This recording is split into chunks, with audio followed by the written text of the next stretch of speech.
Hi, I'm Dennis Weiss for Eagle Communications. This is Clay Center Now, and right now we're in Clay Center with Lori Huber, who's economic development wizard around here, and we're going to talk about wizardry things around economic development. Good afternoon. Good afternoon to you too. Thanks for hosting us. It's nice. I can look out across the Plaza Square over there. Yeah. Look at the green grass. It's had rain on it, and it's a nice day. You know the #1 economic development item in Kansas, Lori?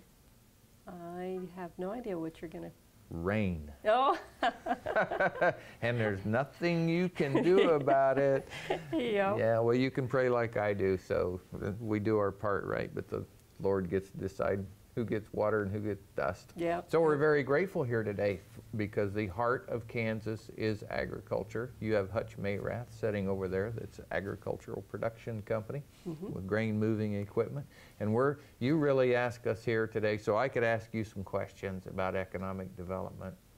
What do you see in Clay County as your #1 task in economic development? What do you do to make the world go round? Our #1 task that the economic development is working on is growing from within. We're working with local businesses who want to grow or transition to new ownership. We're working on programs to help people get started in new businesses. There's a few others, getting people who can live here who work for somebody else. You know, like we have an architect who lives here, but he works for a company out of Wichita. Right. So, you know, just giving them the opportunity to live here, even if they don't work here. Economic development in a community our size, Abilene's not much different than Clay Center, is a multi-layered, interesting thing, isn't it? Yes, very much Yeah. so. So how are you funded? We get a little more than half of our funding through a mill levy with the county. We get about 25% of our funding from the city, Clay Center, and then the rest of it comes from memberships, usually from businesses or organizations. Yeah, excellent. Well, let's talk a little bit about some of the specific things you do, but I'm going to ask you a question and we're going to fold into our conversation, and it is, if you're not getting this question, you're the only economic development person in Kansas that's not, and that is, what are you doing about recruitment? I know I'm on the chamber in Abilene, have been for 6 years, and involved in lots of economic development stuff, and everybody always asks that question. Why are you not recruiting people to our community, businesses to our community? It's an interesting and difficult question, so what's your take on it? Recruitment has gone on for years and years, and it was really big after World War II. You know, the economy was great. There was a lot of pent-up buying power. You had not only the men coming back from the war to work in business, but you also now had women entering the workforce. Right. And so you had a lot of labor, cheap labor going on. And so you had big companies moving to where the cheap labor was. Right.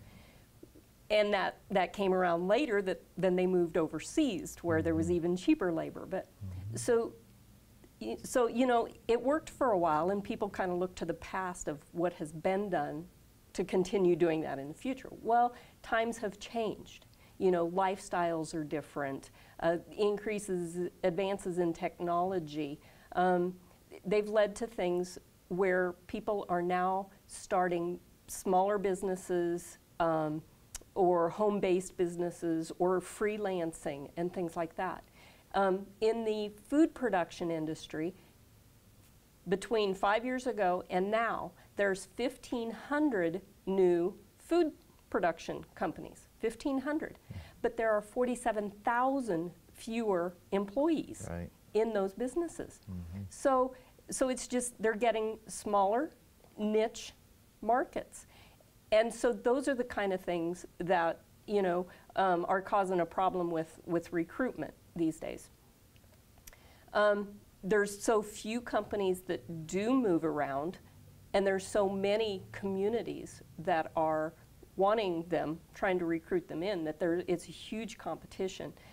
So unless you have a specific asset that people are looking for, and you know what industries need that asset. An example is Dodge City. Dodge City had a meat packing plant that closed. Right. You know, there's always got to be a problem, you know, to create the opportunity. So their meat packing plant closed, and so now what do we do with this facility? So they brainstormed who needs a meat packing facility, and they came up with a dog food company. So they went out to recruit a dog food company. So you've got to have that asset that people are needing. So it's not that we don't recruit, it's that it's a minor focus, just a minor part of the bigger picture of everything that we do. Can I throw my bias on top of your conversation? Recruitment from cities our size on its best day is probably a losing game. We don't have the money to send, we don't have the money to offer, and we often don't have the housing, the infrastructure, or willingness to pay the huge cost that it takes to get the wins that sometimes I think people expect us to. And you sat between Manhattan and Salina on Oblique. We sat between Manhattan, Junction City, and Salina. But it doesn't matter where you sit. In recruitment today, you're competing against everybody everywhere in the country to recruit business. Yeah. So it's a completely different paradigm than what our area was very successful in World War II. I wasn't alive then, but I'm not sure it was recruitment. I think it was being in the right place at the right time with the right asset. We had labor, we had skilled labor, we had people wanting jobs. They all had houses they lived in, and industry simply took advantage of that. I don't know anybody beat the bushes to New York City and recruited companies to come to Clay Center or Abilene. Yeah. When I worked up in Nebraska, in a community up there, there was one business that they were successful in recruiting years before I was ever there, years and years before I was ever there. But it was set up that the building that they were housed in would become theirs after a set period of time. And I kid you not, as soon as that building became theirs, it was sold and they were gone. We couldn't, we don't have nearly long enough program time to tell you the stories that we both know about that are exactly that in the range of this camera, in my market area, over and over and over. The most recent one I think in the news probably, is the wind generator manufacturer in Hutchinson that said, oh, if subsidy goes away, I can't provide these at a cost anybody will buy. So that's already the reeling in of that community. That's a difficult way to look at business growth. Okay, let's talk about something more fun, a better solution maybe. We do have good, healthy businesses here today, and they need help too in economic development. What can you do for existing businesses, or what are you doing for existing businesses? Well, we have several programs going on. We just completed an 11-week Growing Rural Business course from Wichita State University. I believe we had 21 people who signed up for the program. There were, I can't even tell you how many who actually graduated from it, but there were several. That means they attended all the sessions. And those classes were a lot on like marketing, finance, law, human resources, those kind of things. And it was once a week for 11 weeks, very intense. And there were the people who got a lot out of that, and they want to continue having those kind of things, just not on such an intense schedule. So we're looking at doing it again starting in September and doing it once a month instead of once a week, so that they can get those things that they ask for. Usually the knowledge is around finance, marketing, or management. So, you know, rotating those topics around.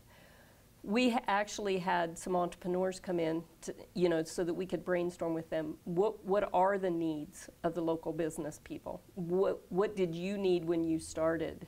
And it always came down to two things: finance and knowledge.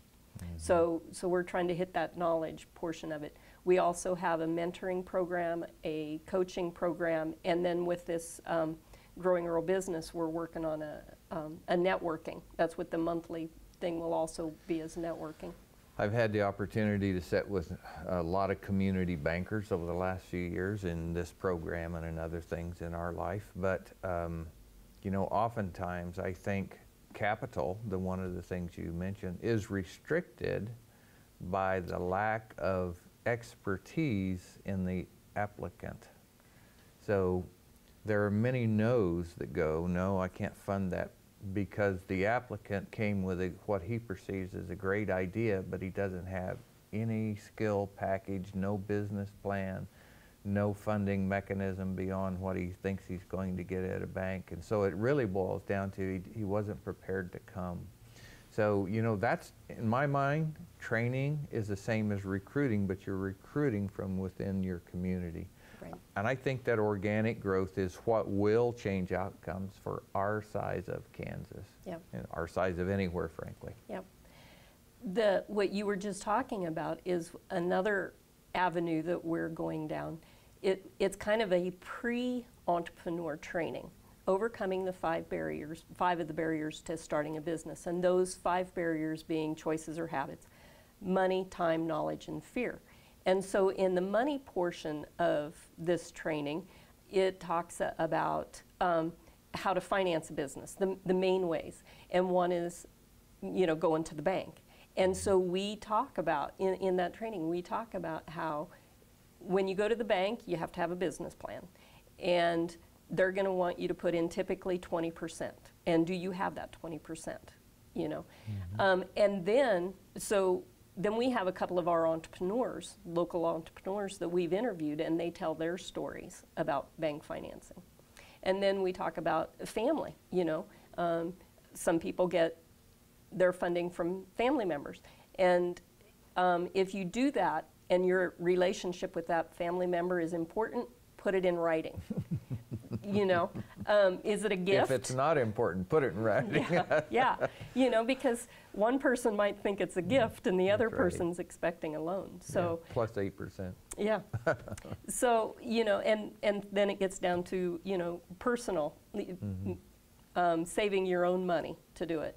So it's just outlining all of those steps so that maybe when they are ready to start a business, they'll be prepared for it. Well, I'm so glad that you are taking this conversation where you're taking it, because I really think it's one of the misconceptions that stand between our size of communities and success, is the myth of recruitment of the big fish from somewhere else. That will never be the case. If we get one, it'll be mostly by accident. Here's the part of preparation, I believe, and you can agree or disagree, but being ready to win when winning is in front of you. You know, there are lots of ways that business recruitment fails that we never know about. It's when a guy walks into the permit office and goes, I'm thinking about starting a business and here's what I want to do. What paperwork do I need to take that idea? The sooner he encounters a frown and a no, the quicker he will drop his idea. It takes a lot of perseverance. I had a few entrepreneurs on camera and we worked through how did it go for you, and the stories vary. I haven't had the courage to put a couple of people on camera where it didn't go very well, but I might one of these days, because it's such a glaring light on what a frown and a no will do to stopping progress. So being welcoming when somebody has an idea and doing everything that your office can provide in the way of assistance, and then let the marketplace decide. Yeah, yeah. Otherwise, you know, if they're not getting the assistance they need to start it in one community, what's to stop them from trying somewhere else? We in Abilene, we've had some really good luck lately, and I characterize it really good luck. We had 3 buildings open up because Alco went bankrupt and left town, and we filled them all in less than 3 months. And we had nothing or very, very little to do with that, other than the fact of where we are, and there was an opportunity, and when somebody showed up, we said yes. That's really it. So we have an Orscheln in the main warehouse facility out on and the edge of town. We had Shopco fill Abilene Store 1 with a prosperous, nice store for people to buy retail goods in. And we have Thunderstruck Bumpers coming from Salina to open up their new facility inside the old Alco headquarters, which also has a warehouse. It's a huge building in our industrial area downtown, and it will be a great addition to our community. And really the only thing we added to that is a yes. Being ready to say yes is a big deal in our size town. Yeah, yeah. It's good that, and you had the assets that they were looking for. Sitting on I-70 is a big thing for us. Yeah. For you, frankly, you have 15 running through the middle of town too. You know, Hutch Mayrath is linked to their home company in Nebraska, and one of the big assets for them is they can now be fiber connected computer to computer across that. You know, that's just modernization. But I think as I look at it, you know, the object is asking you, what do you do with your funding? I'm trying to be encouraging to you that working within your existing business community probably going to pay you the most dividends. Yeah, yeah. When it comes to recruitment, what we do is what's called requests for information. Every now and then an email will come across saying, you know, there's this business and we're looking for X, Y, and Z. And if we have what they're looking for, then we complete it. A lot of times it's rail. Rail knocks us out right away because we just don't have it. The last one wanted a sewer system that took everything we had. We would have to replicate our whole sewer system again to be able to support them. You know, so we just don't complete those requests. But every now and then one comes across that we do qualify for, and we fill those out and send them in. I don't know, I don't have an answer to this question, but I think I can outline the problem.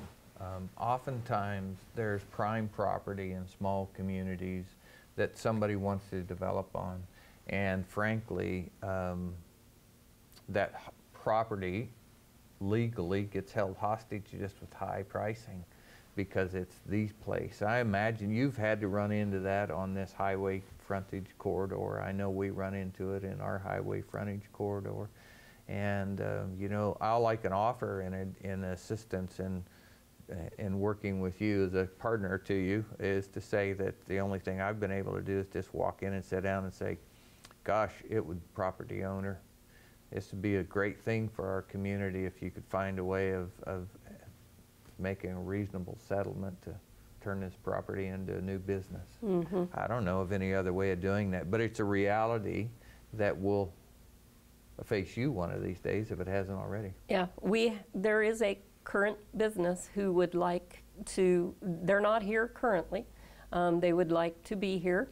They're looking for highway frontage, and they've got a limited area, you know, on 24 and 15 that they would like to be located, and trying to find a lot big enough for what they want. You know, we've been working on it for quite a while and we just can't find one. Well, one of the ways this camera helps is, I believe this with all my heart, is by telling people of the need.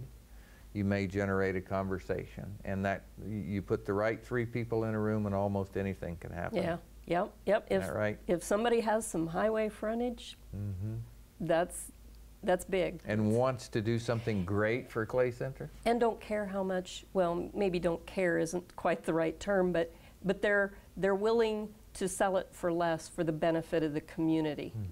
Or a unique structured settlement somehow, you know. I mean, there are lots of ways of forming partnerships. Yep. So, you know, economic development is an art, Lori, so I admire you for engaging in the arts up here in Clay Center. I think you've made clear how you run your office and what you do and what some of the challenges are, and hopefully we've helped you have a conversation with the public about economic development in Clay County. Well, we very much appreciate that. Can we come back sometime, or maybe instead of me sitting here, you could stick a few business people in this chair and ask them what they think? I can try. I don't know if they'll say yes. Oh, I'll bet you could do it. In any case, we're welcoming you to watch us here on Channel 2 and Clay Center Now, and economic development is something that affects everyone. We're happy to be here today. I'm Dennis Weiss for Eagle Communications, Lori Huber at the Economic Development Council Group. Group here in Clay Center, Kansas. We thank you for watching. Have a great day.